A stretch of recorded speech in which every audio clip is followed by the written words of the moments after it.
በተራራ ላይ ያለሽ መብራት ልትሰወር ይቻላታል? ማንም በጌታ መሆኔን አያውቅም ጨው አለመጣፈጥ ይችላል? በጌታ መሆኔንማ መስሪያ ቤት ያሉ ጓደኞች አያውቁም ብለው የሚፈክሩ ሰዎች በጣም ያሳዝኑኛል።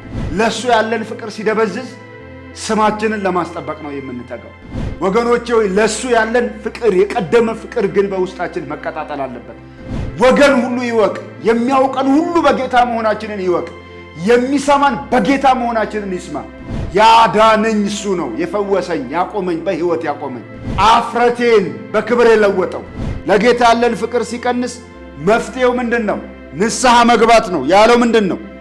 ንስሐ ግባ፣ የቀደመ ስራህን አድርግ። ንስሐ ማለት ቀኝ ወደ ኋላ መመለስ ማለት ነው። 180 ዲግሪ መዞር ነው። እሱ እኛን ሁልጊዜም ይወደናል። አሁን እንኳን ሊቀ ካህናት ሆኖ ባለበት በሰማይ መቅደስ እኛን ይዞን ነው የገባው ወደ ላይ።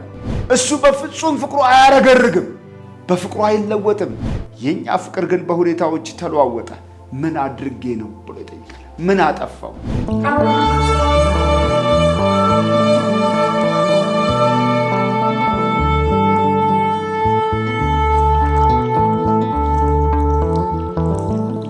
በእጆቹ የያዘን ደግሞም በመካከላችን በክብር የሚመላለስ አምልኳችንን፣ ዝማሪያችንን፣ ጸሎታችንን፣ ውዳሴያችንን ሁሉ የሚቀበል የምናደርገውን ነገር ሁሉ የሚያይ አምላካችን ስሙ የተባረከ ይሁን። ጸጋ በክርስቶስ ኢየሱስ ይብዛላችሁ ተወዳጆች። ባለፈው ስንነጋገር እንደምታስታውሱት የዮሐንስ ራእይ ምዕራፍ 2ን ለኤፌሶን ጌታ የተናገረውን ነበር እያስታወስን የነበረው። ለዛች ቤተክርስቲያን ጌታ ያለው በመረጃ ላይ የተጠናከረ ወይም በጥሩ ምስክር የተረጋገጠ ወይም ጥሩ የሚታመን ሰው መጥቶ የነገረው ሳይሆን ራሱ በእጆቼ ይዣችኋለሁ፣ አውቃለሁ፣ በመካከላችሁም እመላለሳለሁ፣ አውቃለሁ። በሶስተኛ ሰው መጥቶ ተነግሮኝ ሳይሆን ከውጭ የመጣ ምስክርነት ተቀብዬ ሳይሆን አውቃለሁ እያለ ነው የሚናገረው። በጣም እቺ ቤተክርስቲያን ስራ አላት፣ ድካም አላት፣ ትዕግስት አላት፣ ሐሰተኞችን አትታገስም። በጣም ብዙ መልካም ነገር እያላት ግን ዳሩ ግን ከብዙ ጥሩ አውቃለሁ በኋላ የመጣው ይሄኛው አስፈሪ ነገር ነው። አውቃለሁ በጣም ጥሩ ነው፣ ፖዚቲቭ ነው። ለጌታ የነበረንን ፍቅር ስንተው ማለት ለእርሱ የነበረንን መውደድ መተው ማለት በጣም አደገኛ ነገር ነው። እስራኤል በአንድ ወቅት ለእግዚአብሔር ያላትን ፍቅር አታው ነበረ። ላስታውሳችሁ የእግዚአብሔርን ቃል በትንቢተ ኤርምያስ መጽሐፍ ምዕራፍ 2 ላይ እግዚአብሔር እንዲህ ይላል ለእስራኤል። ትንቢተ ኤርምያስ ምዕራፍ 2 ላይ ሂድ በኢየሩሳሌም ጆሮ ጩህ እንዲበል እግዚአብሔር እንዲህ ይላል፣ የብላቴናነትሽን ምሕረት የታጨሽበትንም ፍቅር በምድረ በዳ ዘር ባልተዘራበት ምድር እንደተከተልሽኝ አስቤያለሁ። እስራኤል ለእግዚአብሔር ቅዱስ ነበረ፣ የቡቃያውን በኩራት ነበረ። የበሉት እንደ በደለኞች ይቆጠራሉ፣ ክፉም ነገር ያገኛቸዋል ይላል እግዚአብሔር። እስራኤልን የሚጣላ እግዚአብሔርን ነበረ የሚጣላው። ምክንያቱም ፍቅር ነበራት እስራኤል ለእግዚአብሔር፣ እግዚአብሔርም ለእስራኤል ነበረው። ኋላ ግን ምን ሆነ? የያዕቆብ ቤት ሆይ፣ የእስራኤል ወገኖች ሆይ የእግዚአብሔርን ቃል ስሙ። እግዚአብሔር እንዲህ ይላል፣ አባቶቻችሁ ከእኔ ዘንድ የራቁ ከንቱንም የተከተሉ ከንቱም የሆኑ ምን ክፋት አግኝተውብኝ ነው? ምን አደረግኳቸው? ምን አደረግኩኝ? ምን አጎደልኩ? ወደድኩሽ፣ ወደድሽኝ። እንደውም አንቺን የነካ እኔን እንደነካ የአይኔን ብሌን ነካ ብዬ ተበቀልኩልሽ ጠላቶችሽ። ምን አደረግኩኝና ነው? ይሄ በባልና በሚስት እኮ ፍቅር ብንገልጠው አንድ ባል ሚስት አገባ፣ ተዋደው ተጋቡ። በኋላ ሚስቱን ትቶ ከሌላ ሴት ሲያመነዝር ወይም ባሏን ትታ ከሌላ ወንድ ስትወድቅ ወንዱ ምን አጥፍቼ ነው ወይም ሴቷ ምን አጉድዬብህ ነው እንደምትለው እግዚአብሔር አሳዝንም። እግዚአብሔር ይህንን ቃል ስጠቀም ይገባቸዋል ብዬ አስባለሁ። እግዚአብሔር ማለት ፍቅሩ የእግዚአብሔር ፍቅር አያረገርግም ማለት ገባ ወጣ አይልም። አንዴ ሞቅ ሌላ ጊዜ ቀዝቀዝ አይልም። እግዚአብሔር ሁሉ ጊዜም ታማኝ ነው። ሰው ግን ሲሰለቸው ማለት ነው። ምን አግኝተውብኝ ነው? እነርሱም ከግብፅ ምድር ያወጣን በምድረ በዳም በባድማ በጉድጓድ ባለንበት ምድር በውሃ ጥምና በሞት ጥላ ምድር ማንም በማያልፍበትና ማንም በማይቀመጥበት ምድር የመራን እግዚአብሔር ወዴት አለ አላሉም። አልጠየቁኝም። እነርሱ ቁጥር 6 ከግብፅ ምድር ያወጣን በምድረ በዳ በባድማ ጉድጓድ ባለበት ምድር በውሃ ጥምና በሞት ጥላ ምድር ማንም በማያልፍበትና ማንም በማይቀመጥበት ምድር የመራን እግዚአብሔር ወዴት አለ አላሉም። የት ነው እግዚአብሔር ብለው አልፈለጉኝም ማለት ነው። ያ እግዚአብሔር ማንም በማያልፍበት እኮ ነው ያሳለፈን። ማንም በማይቀመጥበት እኮ ነው የመራን። ምክንያቱም ባህር ከፍሎ ያሻገረ፣ ከምድረ በዳ መና ያበላ፣ ከአለት ውሃ ያጠጣ፣ ጠላቶቻቸውን እንዳንበጣ ያረገፈ እግዚአብሔር ፍሬዋንና በረከቷን ትበሉ ዘንድ ወደ ፍሬያማ ምድር አገባኋችሁ። ነገር ግን በገባችሁ ጊዜ ምድሬን አረከሳችሁ፣ ርስቴንም አጎሳቆላችሁ። ካህናቱ እግዚአብሔር ወዴት አለ አላሉም። ባለ ኦሪቶችም አላወቁኝም። ገዢዎችም አመፁብኝ። ነቢያትም በበዓል ትንቢት ተናገሩ። የማይረባን ነገር ተከተሉ። ተዋችሁኝ ማለት እግዚአብሔር እዚህ ጋር እንትኑን ነው የሚያቀርበው። ምን ነው ተዋችሁኝ? ምን አደረግኩኝ? ይሄ በቀላል ምሳሌ ቅድም ባልኳችሁ መንገድ እፍ ያለ ፍቅር ውስጥ የገቡ ሁለት እጮኛሞች በቃ መቼ ነው የምንጋባው የሚሉ ሁለት ፍቅረኛሞች ብናገኝ በቃ እንደው ተጠላልፈው የሚጋቡበትን ቀን እየናፈቁ ግን እንደተጋቡ ወዲያውኑ የአንዳቸው ፍቅር ቢቀዘቅዝ ምን አጠፋሁ ብሎ እንደመጠየቅ፣ ያኔ ልሙትልሽ ልሰንጠቅልሽ በቃ እንደው እኔ ልነጠፍልሽ የሚለው ሰውዬ ዓይንሽን ላፈር ሲል ማለት ነው። ምን አጠፋው ይላል እግዚአብሔር። በኤፌሶን ቤተክርስቲያን ውስጥ ጌታ ፍቅሩ እንዳለው ነው። ቤተክርስቲያን ውስጥ ግን ለሱ ያላት ፍቅር ወድቋል። ትተዋለች። ኢየሱስን ከልብ በመነጨ ፍቅር ማፍቀር ትተዋለች። እግዚአብሔር ይጠይቃል፣ ወይም ጌታ ኢየሱስ ይጠይቃል። ምን ነው ተዋችሁኝ? ምን አጠፋው? እስቲ ዝም ብለን እንየው የቀራንዮውን ሙሽራችንን። የአምላክ ነው አይደል እንዴ? ዘላለማዊ ጌታ ነው። መላእክቱን የፈጠረ ነው። መላእክቱን መናፍስት አገልጋዮቹን የእሳት ነበልባል ያደረገ ነው። እሱ የሁሉ ፈጣሪ ነው። ከሆነው አንዳችስ እንኳ ያለ እርሱ ያልሆነለት ጌታ ነው። ግን ስለ ቸር ሰው የሚሞት በጭንቅ ቢገኝ፣ ስለ ደግ ሰው ምናልባት አያችሁ ገና ኃጢአተኞች ሳለን የሞተልን እሱ፣ አምላክነትን መቀማት እንደሚገባ ነገር ሳይቆጠር የተዋረደልን እሱ፣ በችንካሩ በእሾህ አክሊል ጎኑን በጦር በመወጋት በመዋረድ ኃጢአታችንን በመስቀል ላይ በእንጨት ላይ ተሸክሞ የሞተልንን ጌታ እስቲ ዝም ብለን እናስታውሰው። ከእርሱ ፍቅር መች ይጎላል? እሱ እኛን ሁልጊዜም ይወደናል። አሁን እንኳ ሊቀ ካህናት ሆኖ ባለበት በሰማይ መቅደስ እኛን ይዞን ነው የገባው ወደ ላይ። እሱ በፍጹም ፍቅሩ አያረገርግም፣ በፍቅሩ አይለወጥም። የኛ ፍቅር ግን በሁኔታዎች ተለዋወጠ። ምን አድርጌ ነው ብሎ ይጠይቃል። ምን አጠፋው? ምን በደልኩ? ስለዚህ ፍቅር መተው መውደቅ ነው ተወዳጆች፣ መውደቅ። አንደኛ ዮሐንስ ምዕራፍ 2 ላይ አንድ እግዚአብሔርን ቃል ላስታውሳችሁ። አንደኛ ዮሐንስ ምዕራፍ 2 ላይ ለጌታ ያለን ፍቅር የሚቀዘቅዘው ወይም ከዛ ፍቅር የምንወድቀው ዓለምን ስንወድ ነው። ቁጥር 15 ላይ አንደኛ ዮሐንስ ምዕራፍ 2 ቁጥር 15 ላይ እንዲህ ይላል፣ ዓለምን ወይም በዓለም ያሉትን አትውደዱ። በዓለም ያለው ሁሉ እርሱም የሥጋ ምኞትና የዓይን አምሮት፣ ስለ ገንዘብ መመካት ከዓለም ስለሆነ ከአባት ስላልሆነ ዓለምን ወይም በዓለም ያሉትን አትውደዱ። በዓለም ያለው ሁሉ እርሱም የሥጋ ምኞትና የዓይን አምሮት፣ ስለ ገንዘብም መመካት ከዓለም ስለሆነ እንጂ ከአባት ስላልሆነ ማንም ዓለምን ቢወድ የአባት ፍቅር በእርሱ ውስጥ የለም። ዓለሙም ምኞቱም ያልፋሉ፣ የእግዚአብሔር ፈቃድ የሚያደርግ ግን ለዘላለም ይኖራል ይለናል። የአባት ፍቅር ወይም የጌታ ፍቅር ከኛ ህይወት የሚወጣው ዓለምን ስንወድ ነው። ይተካካላ። ለጌታ ያለን ፍቅር አለ። ለጌታ ያለን ፍቅር የሚወድቀው ወይም ለጌታ ያለንን ፍቅር የምናጣው ዓለምን በእኛ ህይወት ውስጥ እናስገባ ነው። ጥያቄ የለውም።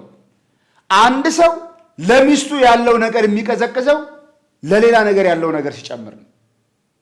ወይ ስራውን፣ ወይ ሌላ ሴት፣ ወይ ሀብት፣ ወይ ራሱንም ቢሆን ለራሱ ያለውም ነገር በቃ ፍቅር እየቀዘቀዘ ይመጣል።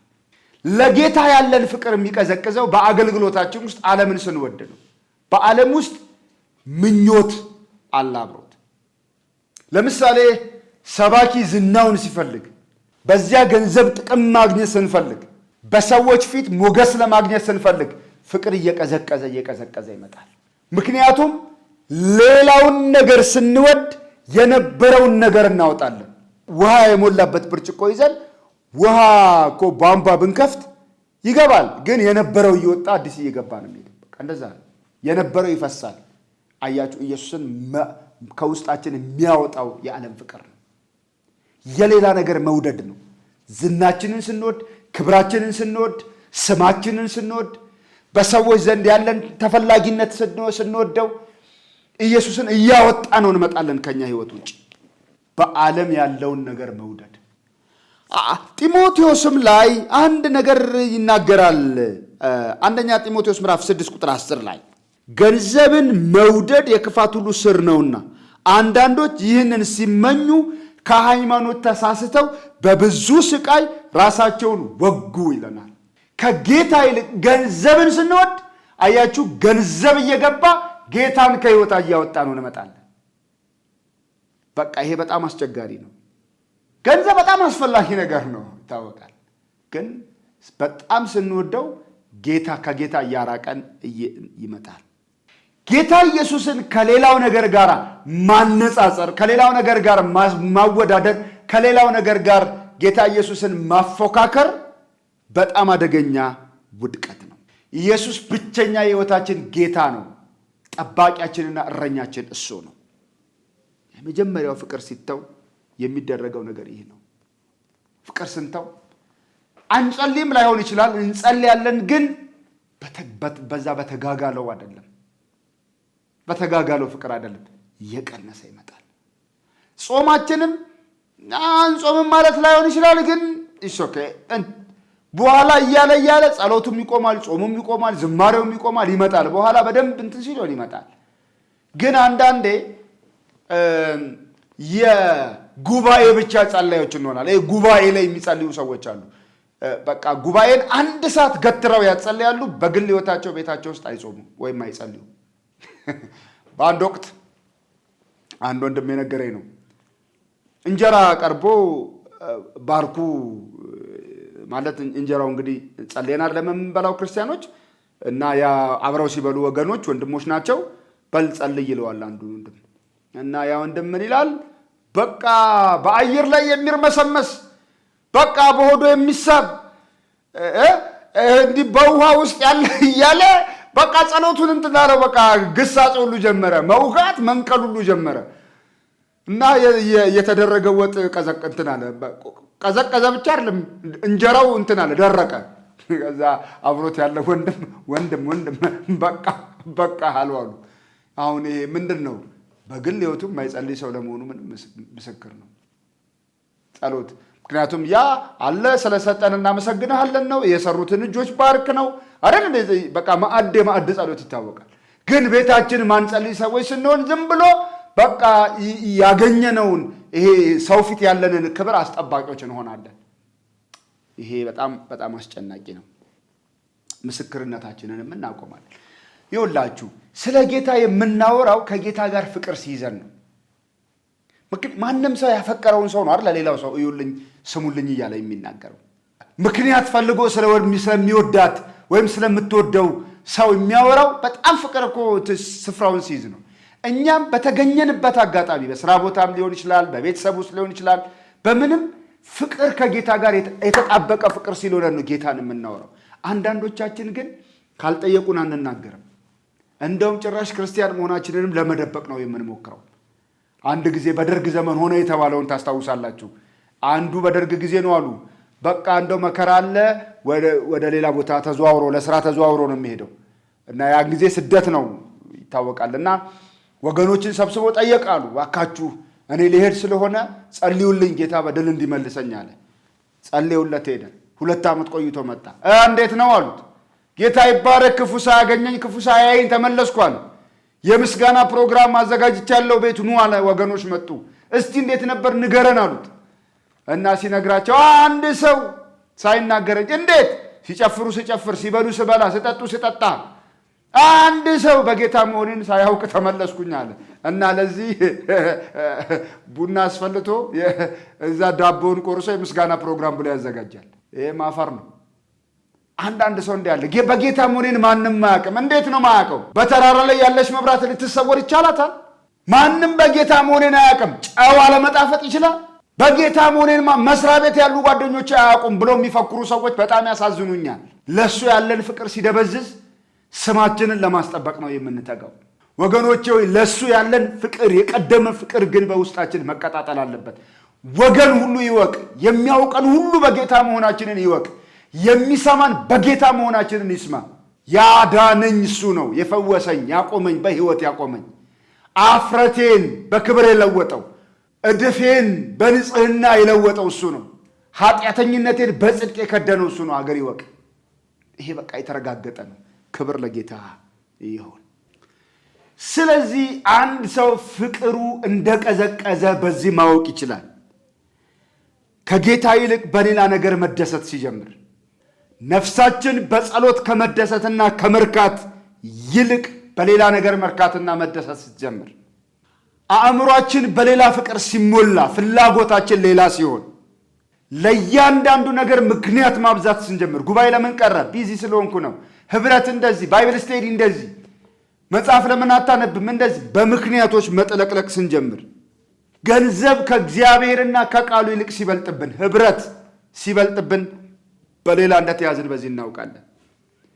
ወንድምን አለመውደድ ስንጀምር፣ ወንድምን መጋፋት ስንጀምር ፍቅራችን እንደቀዘቀዘ በዚህ እናውቃለን። ከቃሉ ይልቅ ሌላ ነገር ሲያረካን ማለት ነው።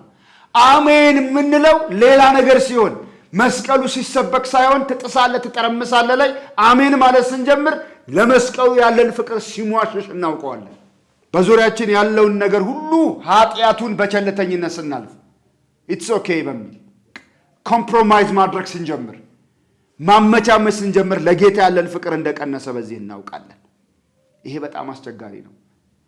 ለጌታ ያላት ፍቅር ቀንሶ ነበረ የኤፌሶኗ ቤተ ክርስቲያን። እንግዲህ ከወዴት እንደወደቅ አስብ። መውደቅ ነው ይሄ፣ መውደቅ፣ መፈጥፈጥ። ኤፌሶን ያኔ ገና በለጋነት ጊዜዋ እኮ ብዙ ነገር የታየባት ቤተ ክርስቲያን ናት። በጣም ዋው!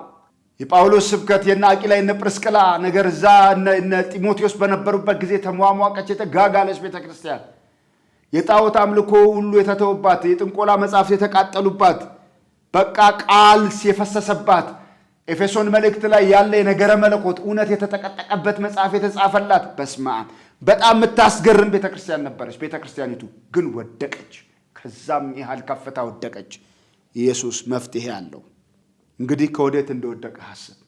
መጀመሪያ መውደቅህን ወቅ። ከወዴት እንደወደቅ አስብ። የወደቅበትን እየው። ወድቅ ያለው ብለህ መጀመሪያ እመን። ከዛ ነው መፍትሄ። ለጌታ ያለን ፍቅር ሲቀንስ መፍትሄው ምንድን ነው? ንስሐ መግባት ነው። ያለው ምንድን ነው? ንስሐ ግባ፣ የቀደመ ስራህን አድርግ። ንስሐ ማለት ቀኝ ወደኋላ መመለስ ማለት ነው። 180 ዲግሪ መዞር ነው። የነበሩበትን አቅጣጫ ትቶ ቀጥታ ወደ ሌላ አቅጣጫ መዞር ነው። ወደፊት እየሄደ የነበረው ሰው ወደኋላ መመለስ ነው። ዙር ወደኋላ፣ ንስሐ ግባ። ንስሐ መመለስ ነው። የመጀመሪያው እርምጃ እሱ ነው። ለመዳንም እንደገና ከወደቅንበት ፍቅርም ለመነሳት የመጀመሪያው እርምጃ ምንድን ነው? ንስሐ ነው። የቀደመ ስራህን አድርግ። የቀደመ ስራ የፍቅር መገለጫ ነበረው። የቀደመ ፍቅር እውነተኛ ንስሐ የሚያመጣው ነው። የቀደመውን ፍቅር፣ ያንን የተቀጣጠለውን በጌታ ፍቅር የነደደውን ያንን አምጣ። እውነተኛ ንስሐ ለውጥ ስላለው። አለበለዚያ ንስሐ ባትገባስ የቀደመ ስራህን ባታደርግ እመጣብሃለሁ። ማስጠንቀቂያ ነው፣ ዛቻ ነው፣ ማስፈራሪያ ነው። እመጣልሃለሁ አይደለም፣ እመጣብሃለሁ። ከዛስ መጥቼ መቅረዙን ከስፍራው ወስዳለሁ። መቅረዝ የብርሃን ተሸካሚ ነው። ያንን የብርሃን ተሸካሚ የሆነውን መቅረዙን ወስድብሃለሁ። ምን ታበራለህ? የዛን ጊዜ ምን ላይ ታበራዋለህ? ወንጌሉ። አዎ እንደምታውቁት በታሪክ ቱርክ እኮ የወንጌል ከተማ ነበረች አይደል እንዴ? ለዓለም ወንጌል ይዛ መሄድ ሲኖርባት አያችሁ፣ ለመላው እኮ ዓለም አያችሁ፣ የሌላ የጨለማ ሃይማኖት የወደቀ ሃይማኖት መስፋፊያና ወደኛም ሀገር እኮ መጥተዋል አይደል? ኦቶማን ቱርክስ ያያችሁ አስገድዶ ሃይማኖት ማስለወጥን እየገደሉ ሃይማኖት ማስለወጥን የሚሰብክ ሀገር ሆነ። ክርስትናን ተው እመጣብሃለሁ እንዳሉ መቅረዙን ከስፍራው ወሰደው። በጊዜ ሂደት ያልተለወጠ በእንዲህ አይነት መንገድ ሊቀጣ ይችላል። ከዛ እንደዚህ ያለው መቅረዝህን ከስፍራው ወስዳለሁ። ነገር ግን ይህ አለ፣ ደስ ይላል። ይህ አለ ምን? የኒቆላውያንን ስራ ትጠላለህ። በጣም ደስ ይላል። ኒቆላዊነትን በሚቀጥለው ጊዜም በሌላ የመጽሐፍ ክፍል እንመጣበታለን። ኒቆላውያን እዚህ የጴርጋሞን ቤተክርስቲያን ላይ ስላሉ እንመጣባቸዋለን። ኒቆላዊነት ባጭሩ ምንድነው? ኒቆ እና ላኦስ ህዝብ እና መሪ፣ በህዝብ ላይ የበላይ መሆን፣ በሌላው ላይ መሰልጠን ማለት ነው። አሁን በጉባኤው መካከል አንዱ በሌላው ላይ ከፍ ሲል ሲሰልጥን ማለት ነው። ስማ እኔ ነኝ እኮ ምጸልይልህ፣ እኔ ነኝ አጋንንት ማባረርልህ፣ ለእኔ ነው እንትን ማለት ያለብህ ብሎ ሲለይ ማለት ነው። እሱ ዩኒክ ሲሆን መሪው ዩኒክ ሲሆን፣ በአንዳንድ ቤተ እምነትም አለ እኛ ካህናት ነን እናንተ ምእመናን ናችሁ ተራ ምናምን ናችሁ የሚል ልዩነት ሲፈጠር፣ የመደብ ልዩነት ሲፈጠር ይሄንን ትጠላለህ። በጣም ጥሩ ነው። እኔ ይሄንን አልፈልገው። ይሄ ሃይራርኪ ሰርቶ በቃ እኔ ከፍ ያልኩ ነኝ አንተ ዝቅ ያልክ ትንሽ ነህ ብሎ እሱን ማለት በጣም ነው እሱን የምጠላው ነው የሚለው። የኒቆላውያን ስራ ጠልተሃል። ይሄንን ስለምትጠላ ኒቆ መውጋት፣ ኒዮስ ህዝብ ነው፣ ህዝብን መውጋት ነው ይሄ ተብሏል። በሌላ ደግሞ ህዝብን መውጋት በቃ አምጡ ወደ እኔ ብቻ አይደለም እንደዚህ አይነት ነገር። እሱን ስለምትጠላ በጣም ጥሩ ነው። እሱን በጣም ወደዋለሁ፣ እሱን በጣም ደግፈዋለሁ፣ እሱን ፈልገዋለሁ፣ አደንቅልሃለሁ፣ ይሄንን አይቼዋለሁ፣ ይሄም መልካም ስራ አለ ነው የሚለው። ዛሬም በቤተ ክርስቲያን ውስጥ እሱ ነው የሚጸልይልኝ የሚሉ ሰዎች አሉ። እሱ ካልጸለይልኝ የሚሉ ሰዎች አሉ። ኖ ጸጋ አንድ ነገር ነው። ነገር ግን ሁላችንም በክርስቶስ ኢየሱስ የአካል ምንድን ነን? ብልቶች ነን። ሁላችንም የዳንን ነን። ሁላችንም ወንድማማቾች ነን። ሁላችንም የመለኮት ባህሪ ተካፋዮች ነን። ሁላችንም በክርስቶስ ኢየሱስ ደም የዳንን ነን። አንዱ ካህን ሌላው ምእመን የሚባል የለም። ሁላችን ካህናት ነን። ሁላችን ምእመን ማለት አማኞች ነን። መሪውም አማኝ ነው፣ የሚመሩት ቅዱሳንም አማኞች ናቸው። መሪውም ካህን ነው፣ እነዛም ካህናት ናቸው። አያችሁ፣ ከነገድ ከቋንቋ ከህዝብ ተዋጅተን ለእግዚአብሔር መንግስትና ካህናት ሆነናል። ስለዚህ ኒቆላዊነት የለም በእኛ መካከል፣ የመደብ ልዩነት የለም በእኛ መካከል። ይሄ ህዝብን መውጋት ስለሆነ ይሄ በጣም ጥሩ ነው። ይህንም ብሎት መንፈስ ለአብያተ ክርስቲያናት የሚለውን ጆሮ ያለው ይስማ ነው የሚለው። ለአብያተ ክርስቲያናት ለሁሉም ጆሮ ያለው ይህንን ይስማ። አሁን በመንፈስ ዛሬ 21ኛው መቶ ክፍለ ዘመን ላይ ሆነን በዚህ ቀን ይሄ መልእክት ወደኛ የመጣ ቅዱሳን መንፈስ ለአብያተ ክርስቲያናት የሚለውን ጆሮ ያለን ሁላችንም እንሰማለን። እውነት መታዘዝ እምነት እንዲሆንልን ይሄንን ቃል በእውነትና በጽድቅ እንስማው።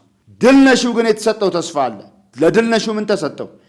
ድል ለነሳው በእግዚአብሔር ገነት ካለው ከሕይወት ዛፍ እንዲበላ እሰጠዋለሁ ይላል። በእግዚአብሔር ገነት ያለው የሕይወት ዛፍ ጌታ ኢየሱስ ራሱ ነው። አያችሁ፣ ያንን የሕይወት ዛፍ እሰጠዋለሁ። ያኔ ያ የሕይወት ዛፍ እንዳይበላ በሚገለባበጥ የኪሩብ ሰይፍ ተዘግቶ ነበር ገነት ውስጥ ያለው። ያ ሰዎች አዳምና ሔዋን ከወደቁ በኋላ እንዳይበሉት የተከለከሉት የሕይወት ዛፍ አይደለም። ስለዚህ ያንን የህይወት ዛፍ ማለት ራሱ ኢየሱስን እሰጠዋለሁ። ሽልማቱ ራሱ ኢየሱስ ነው። የህይወት ዛፍ በገነት ካለው ከህይወት ዛፍ የሚለው ራሱ ጌታ ኢየሱስን ነው። እሰጠዋለሁ፣ እንዲበላ እሰጠዋለሁ ነው የሚለው።